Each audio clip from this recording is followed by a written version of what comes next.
One, two, three. Assalamualaikum warahmatullahi wabarakatuh. Telah sampai kepada saya sebuah video. Ayo sama-sama kita tonton. Kemudian saya berikan ulasan dan react. Tarekat sama jalan ni. Dan jangan kita pula banding tarekat anak Ahmadiyah, anak Qadiri. Jangan. Imam tarekat kuasa pak orang. Ya, jangan banding. Macam kita jangan banding mazhab lah. Jangan banding mazhab Imam Maliki dengan Syafi'i. Jangan kalau taraf kita. Ni ada seekor pula apa ni? Apa nama dia? Rora apa nama? Kurang hajau ni pula. Ada dia kata ini pendapat Imam Syafi'i, tapi pendapat Imam Syafi'i tak betul. Kurang hajau kau, siapa berkerat ilmu kau. La ilaha illallah. Ni budak-budak ni teruk sekarang ni. Lampau-lampau, kurang hajau, biadab dengan ulama. Imam mujtahid tu bukan cara orang tu. Mujtahid pula bukan mujtahid tarjih, bukan mujtahid fatwa, mujtahid mutlak. Apa makna mujtahid mutlak? Manis tambah tabi kawaidih. Mereka istimbat hukum dengan kawaid dia. Kalau mujtahid fatwa, mujtahid tarjih, manis tambah tabi kawaid imamihi. Dia mana namanya ijtihad dengan kawaid imam. Ini imam ni bukan calang Imam Syafi'i. Dia tak tahu malu dan ni. Kau bercakap orang dah tak ada kan. Boleh lah kalau yang buruk kan. Itu jadi masalah. Korang hajau kan ni. Kita dengar orang sakit hati. Imam mazhab orang dulu punya adab. Sampai Majlis Kenuri pun kita hantar Fatihah kepada imam mazhab kan. Pada imam ini. Dia jasa cukup besar. Dia mengkumpas segala hukum hakam daripada Quran dan hadis-hadis sahih, bukan jalan-jalan. Macam akhir zaman ni dan ni. Dia hadis-hadis tu melaknat orang yang kemudian akan orang dahulu. Termasuk itu. Mana apa orang kemudian ni mempelekeh-lekeh orang dulu. Padahal taraf orang dulu siapa nak capai kan. Tak terjejak kaki kita nak sampai pentabat orang yang dahulu punya ilmu dahsyat. Tapi itulah jenis apa tu? Tu jenis tu Wahabi kan. Wahabi ni jenis tak mendalami tasawuf tu, jadi dia suka pandang diri dia kan. Ilmu tasawuf suruh padam diri. Ya, di antara rukun dalam ilmu tasawuf, ilmu ma'rifat, ilmu sir, ilmu ihsanuddin ni apa? Dalam kalbi kita kena letak satu perasaan apa? Kita minat, yang paling besar minat kita apa? Selain menghadap Allah, kita minat kita ni tidak dikenal orang. Itu kena ada dalam tu. Dalam diri kita lebih seronok orang tak kenal kita daripada orang kenal kita. Kita lebih seronok orang tak pandang kita daripada orang pandang kita. Itu kena ada dalam tu. Kalau ada sebaliknya, minat dia kenal, habis bom jatuh. Dia tak akan jumpa jalan makrifat. Sebab kalbi dia sudah pusing. Bila menghadap suka kepada makhluk, mana kalbi sudah pusing kepada mana, sedangkan kiblat roh kita ialah Allah Ta'ala. Kita pusing dia habis. Baiklah, kita sudah pun sama-sama menonton, mendengar, agak memeranjatkan ya. Seorang tuan guru, saya tak kenal, namanya ada dalam video tadi. Seorang tuan guru yang berbicara tentang tasawuf, tetapi dalam video yang sama, dalam ketika yang sama, mengeluarkan perkataan-perkataan yang begitu memeranjatkan kan. Antaranya seekor orang namanya Rora. Okey, beliau merujuk kepada Ustaz Dr. Rozaimi ataupun Profesor Dr. Rozaimi dalam isu sembelihan ahli kitab, di mana dalam masa seminggu dua ini banyak diperkatakan apabila dalam sebuah video yang lain Dr. Rozaimi berkata pandangan Imam Asy-Syafi'i tidak tepat. Bukannya tidak betul, tidak tepat ya. Sebab kalau kita rujuk dalam video tadi, tuan guru itu berkata, kononnya Dr. Rora berkata pandangan Imam Asy-Syafi'i tidak betul. Para penonton yang dirahmati Allah sekalian, terdapat perbezaan antara tidak betul dan tidak tepat. Saya bagi satu analogi, katakan kita main game memanah kan, game memanah. Kita ada papan yang ada bulat-bulat kan, kita punya sasaran kan. Tidak tepat, maksudnya kita tembak dia ke sana, tapi tak tepat kena yang tengah-tengah. Okey, maknanya ada kat situ juga, tapi tidak tepat kena di tengah-tengah. Kalau tak betul tu maksudnya bila dia tembak terus melencong entah ke mana-mana, tak kena langsung papan sasaran tu, tak kena langsung, tetapi entah ke mana-mana, ataupun bila nak pegang tu pun tak betul kan, bila pegang Lego jatuh ke bawah. Itu baru tak betul. Kalau tak tepat, ianya kena sasaran, cuma not exactly at the point, not exactly at the aiming point. Jadi terdapat perbezaan di situ ya. Maka sangatlah tidak betul apabila dikatakan Dr. Rozaimi berkata pandangan Imam Asy-Syafi'i tidak betul. Padahal yang beliau katakan ialah tidak tepat. Dan dalam hal ini saya ingat ada seorang lagi YouTuber yang dia ni memang bermasalah. Dia pun berkata bahawa apabila Dr. Rozami berkata tidak tepat, maksudnya ialah tidak betul. No. Assalamualaikum. Okey, baik. Seterusnya, Tuan Guru tadi tu, macam-macam lagi lah beliau berkatakan. Saya dah tulis kat sini. Kurang ajar, berapa kerat ilmu engkau, budak-budak melampau kurang ajar, biadab dengan ulama, dia tak tahu, malu, bercakap orang dah tak ada, bolehlah engkau loya buruk, kurang ajar sangat ni, kita dengar pun sakit hati. Para penonton yang dirahmati Allah sekalian, sebagai seorang tuan guru, bukankah lebih baik masa yang dia ada tu, kalau dia nak ulas, dia ulas secara ilmiah. Okey, sekarang ni Dr. Rozami berkata pandangan Imam Asy-Syafi'i dalam hal itu tidak tepat. Maka kamu kemukakanlah dalil hujah bagi mengatakan pandangan Imam Asy-Syafi'i sebenarnya tepat. Bagilah dalil dah hujah asal Imam Asy-Syafi'i, bagilah dalil-dalil hujah-hujah tambahan untuk menguatkannya lagi. Daripada membazir masa berkata-kata sedemikian tu, bukankah satu pembaziran yang tidak ada manfaatnya? Sebagai seorang tuan guru, lead with example. Dahului dengan contoh yang baik.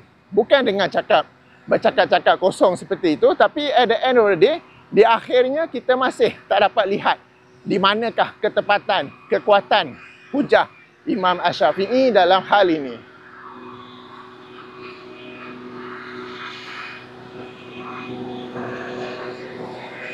Sekejap ya. Bising pula benda ni.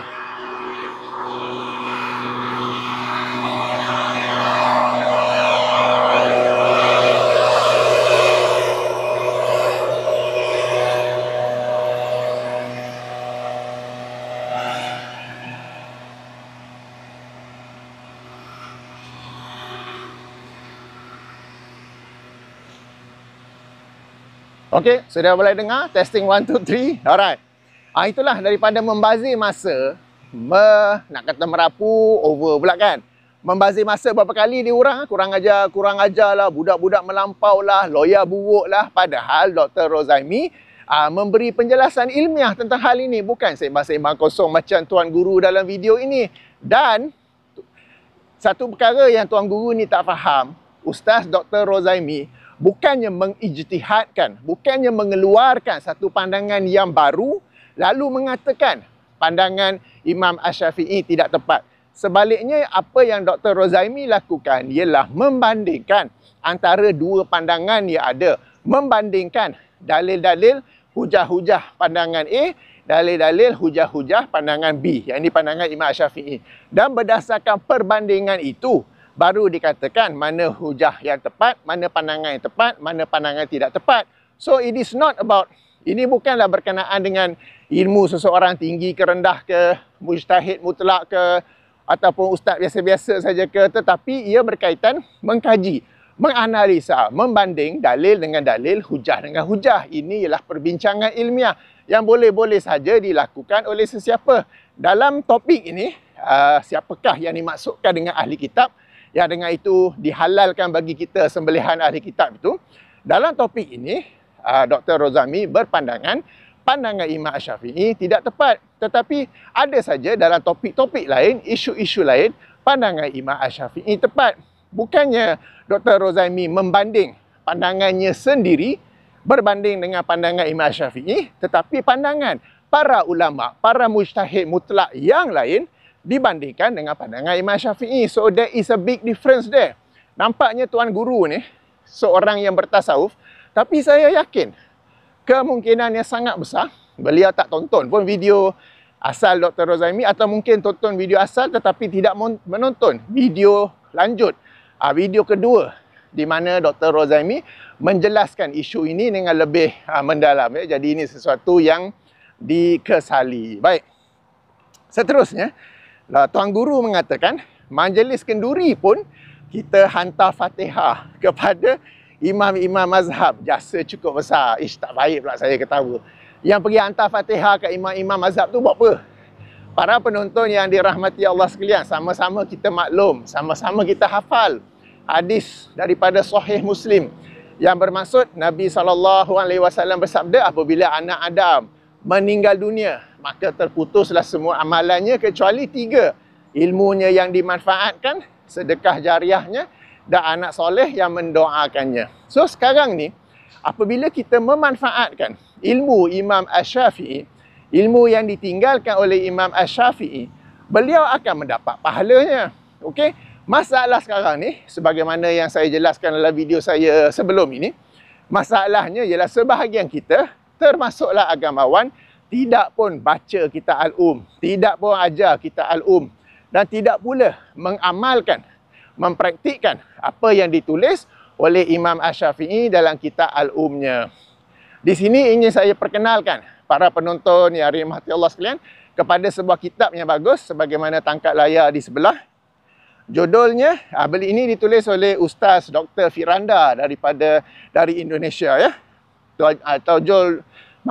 Judulnya. Okey, judulnya ialah Ajaran Mazhab Imam Asy-Syafi'i yang ditinggalkan sebahagian pengikutnya. Okey.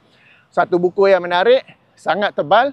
Beliau mengupas 22 persoalan yang inilah tulisan, inilah pandangan Imam Asy-Syafi'i, inilah pandangan tokoh-tokoh Asy-Syafi'i ya, maknanya para ulama dalam mazhab Syafi'i selepas Imam Asy-Syafi'i, dan bagaimana kita di Indonesia, di Malaysia, di Nusantara tidak pula mengamalkannya. Dalam video saya yang lepas, saya ada sebutkan action speak louder than words.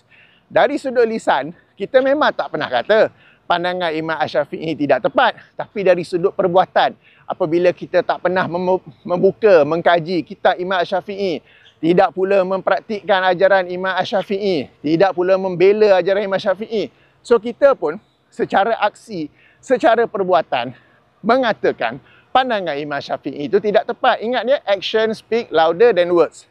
Tindak tanduk kita, perbuatan kita memberi mesej yang lebih jelas, lebih kuat berbanding lisan kita yang hanya diam sahaja.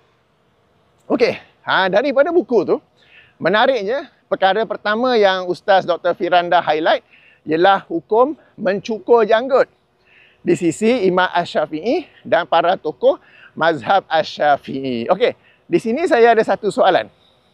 Jika para penonton perasan video yang saya main tadi tu, Tuan Guru kita nampak ya, muka dagu beliau licin habis.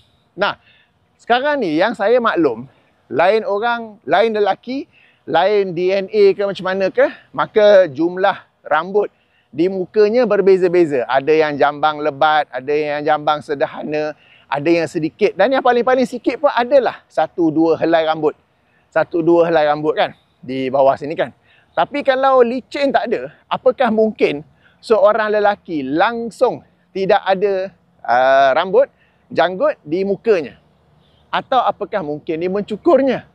Kalau mencukurnya, ini bukan sahaja menyalahi sunnah Rasulullah sallallahu alaihi wasallam, tetapi juga menyalahi ajaran Imam Asy-Syafi'i dan juga mazhab Asy-Syafi'i. Jadi, tapi saya tanya dulu, kita tak mau body shaming ke apa, kan saya tanya dulu, apakah mungkin ya kepada para sahabat yang lebih pakar dalam hal ini, apakah mungkin bagi seorang lelaki tidak memiliki sehelai rambut pun, licin saja dagu ya, atau apakah dia mencukurnya? Kalau memang boleh jadi langsung tak ada rambut, okey, tak apa.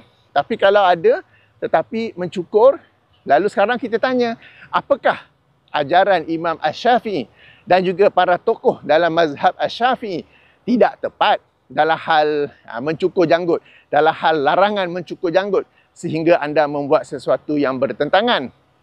Dalam video saya sebelum ini, saya buat beberapa contoh kan, seperti berzikir secara kuat selepas solat fardu, membaca surah Al-Kahf. Kita baca surah Yasin, sepatutnya surah Al-Kahf. Yang tadi tu contoh pertama, Imam Syafi'i mengajar zikir secara perlahan, memberi pandangan zikir secara perlahan. Kita pula secara kuat berterusan. Contoh yang kedua, Imam Syafi'i anjurkan malam Jumaat, hari Jumaat baca surah Al-Kahf. Kita pula baca surah Yasin. Dan contoh ketiga ialah azan sempena solat Jumaat, sekali atau 2 kali kan. Assalamualaikum. Lalu ada penonton bagi Kapten, ada satu lagi contoh. Dua contoh ya, Imam Asy-Syafi'i berpandangan tidak sampainya pahala bacaan Al-Quran, dan Imam Asy-Syafi'i juga melarang daripada mengadakan makan-makan sempena kematian, kerana makan-makan itu memberi peringatan kepada keluarga si mati untuk bersedih-sedih sempena kematian kan. Okey, yang ni kita semua maklum, sebab dalam mazhab Asy-Syafi'i kenduri arwah memang tidak ada, bahkan dianggap sebagai satu bid'ah. Lalu sekarang ni dalam hal sampai ke tidak pahala, salah hal melakukan kenduri arwah sempena kematian, apakah pandangan Imam Asy-Syafi'i tidak tepat? Kan? So, action speaks louder than words ya. Alright. Seterusnya, Tuan Guru membaca atau menyebut dalam sebuah hadis, dikatakan ya bahawa tentang orang mutaakhir yang melaknat orang terdahulu. Baik. Yang beliau masukkan ialah sebahagian daripada hadis yang dikeluarkan oleh Imam At-Tirmizi dalam kitab sunannya. Kalau edisi tahqiq Syekh Ahmad Syakir, sila rujuk hadis nombor 2210. Dekat sana bising pula. Jom kita patah balik. Okay, edisi tahqiq Syekh Ahmad Syakir, hadis nombor 2210. Kalau edisi tahqiq Syekh Syuaib Al-Arnaud, hadis nombor 2357. Dan hadis ini dinilai dhaif oleh Syekh Al-Albani dan juga Syekh Syuaib Al-Arnaud dalam semakan mereka yang berasingan, independently ya.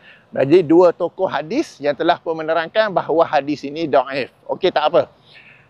Hadis ini pula hadis yang panjang di mana Rasulullah sallallahu alaihi wasallam menerangkan bahawa apabila umatku melakukan 15 perkara, maka pasti bala akan menimpa mereka, di mana daripada 15 perkara itu yang akhir sekali ialah apabila golongan terkemudian melaknat golongan terdahulu. Sekarang ni nampak tak? Adanya Tuan Guru menyampaikan hadis tanpa mengatakan bahawa ia adalah dhaif. Sebab nak amalkan hadis dhaif silakan, tapi mesti maklumkan bahawa ia adalah hadis yang dhaif supaya para penonton tidak menyangka ia adalah hadis yang sahih. Itu yang pertama. Yang kedua, hadis ni menyebut tentang melaknat.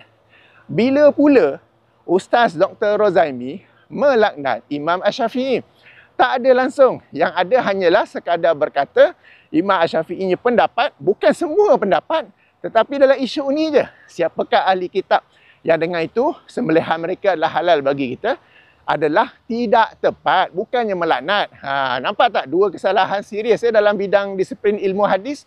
Yang pertama, menyampaikan hadis dhaif tanpa menerangkan bahawa ia adalah hadis dhaif, dan yang kedua, pakai hadis tersebut untuk tujuan yang salah. Hadis ini menyebut umat terkemudian yang yang melaknat umat terdahulu. Ustaz Dr. Rozaimi, Profesor Dr. Rozaimi tidak mencela, tetapi sekadar berkata tidak tepat. Beza sangat di situ ya. Baiklah. Ulasan seterusnya setelah mengkritik Dr. Rozaimi, Tuan Guru tadi itu menerangkan pula bagaimana Wahabi ni tidak faham tasawuf. Okey. Kemudiannya orang Wahabi ni suka pandang diri sendiri. Padahal yang diajar dalam tasawuf ialah suka padam. Okey, bezakan pandang dengan padam. Pandang maknanya suka ujub, suka aku ni hebat, suka puji diri sendiri, apalah. Yang padam ini maksudnya kita macam menyembunyikan diri. Ya, ini sesuatu yang betul. Kemudian Tuan Guru mengatakan lagi antara rukun ilmu tasawuf, ilmu makrifat, ilmu insan, kita minat diri kita tidak dikenal orang. Okay? Antara rukun dalam ilmu tasawuf ialah kita ni tak suka menjadi famous, tak suka menjadi masyhur. Okey. Kemudian beliau sendiri berkata, kalau ada sebaliknya, dia takkan jumpa jalan makrifat. Okey. Yang dikatakan oleh Tuan Guru tu betul. Dan kita pun maklum, walaupun dia kata kita ni Wahabi, dia kata kita ni tak faham, tak mendalami tasawuf. Persoalannya, kenapa anda, wahai Tuan Guru, bercakap dengan adanya kamera di hadapan anda? Sebab yang membuat rakaman tu bukannya hadirin yang sorok-sorok pegang phone, tetapi kalau kita tengok angle apa semua tu, that camera is on the tripod right in front of him. So, kalau anda ni tak suka orang pandang anda, maaf, kalau anda ni hendak memadam diri anda, daripada dikenali oleh orang. Okay? Supaya kita ni tak menjadi masyhur, terkenal ke apa. Why is there a camera in front of you? Kalau nak sampaikan ilmu, sampaikan sahaja tanpa perlu ada kamera di hadapan. Sebab kalau ada kamera, ia akan tersebar di media sosial. Kemudiannya, kenapa nak ulas isu sembelihan ahli kitab dengan cara yang sensasi sebagaimana yang kita dengar tadi kan? Bukankah dengan cara itu akan menyebabkan video anda lebih viral? Bukankah dengan itu orang akan lebih menonton, memandang anda, sampai-sampai orang yang tak kenal sebelum ni pun sekarang akan kenal anda.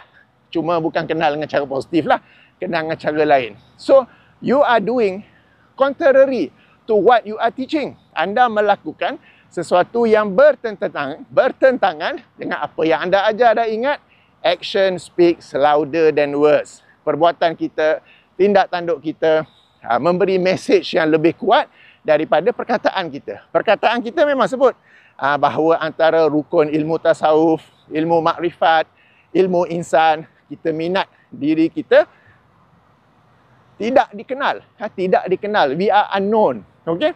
Jangan jadi masyhur, jangan nak jadi selebriti kan. Tapi anda sendiri melakukan perkara yang bertentangan. Macam mana tu? Dan kemudian anda sendiri berkata, kalau ada sebaliknya, dia takkan jumpa jalan makrifat. Tuan Guru tak jumpa jalan makrifat lagi ke? Tanya saja. Baik, demikianlah ulasan saya. Dan di sini saya nak highlight bagaimana seseorang yang menjadi tuan guru mengajar ilmu tasawuf dalam potongan yang sama. Ada berkaitan ilmu tasawuf, tetapi dia sendiri berbicara. Cara dia bicara, ya, panggil seekor orang nama Rora. Kemudiannya macam-macam kritikan yang kita kata nak kritik ilmiah, silakan. Kita pun nak dengar juga apakah dalil, apakah hujah pihak yang berbeza. Pandangan kita suka, ianya menjadi tambahan ilmu.